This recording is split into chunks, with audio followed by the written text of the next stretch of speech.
வணக்கம் நண்பர்களே. அம்மா இந்த சேனலில் இந்த வீடியோவில் நம்ம முள்ளங்கி செடியை பற்றி தான் பார்க்க போகிறோம்.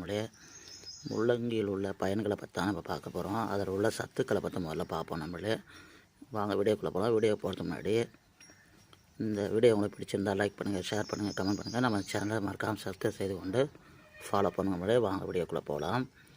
முள்ளங்கியில் முதல்ல என்னென்ன ஊட்டச்சத்து இருக்குதுன்னு பார்த்தீங்கன்னா, முள்ளங்கியில் பல்வேறு வகையான ஊட்டச்சத்துக்கள் நிறைந்து காணப்படுகிறது. என்பது நாம் அன்றாடம் உட்கொள்ள உணவுகளே முள்ளங்கியை சேர்த்துக்கொள்ளும் மூலம் நமது உடலுக்கு அதிகமான புரதங்களும் நார்ச்சத்துக்களும் கிடைக்கிறது. என்பது முள்ளங்கியில் பொட்டாசியம், கால்சியம், இரும்பு, மேக்னீஸ் மற்றும் ஃபாலேட் போன்ற பல்வேறு வகையான தாதுக்கள் நல்ல அளவில் நிறைந்துள்ளது. நம்மளே முள்ளங்கியில் வைட்டமின் சி நிறைந்துள்ளதால் இது நோய் எதிர்ப்பு சக்தி நமக்கு கொடுத்து நமது உடலை வலுப்படுத்துகிறது. நம்மளே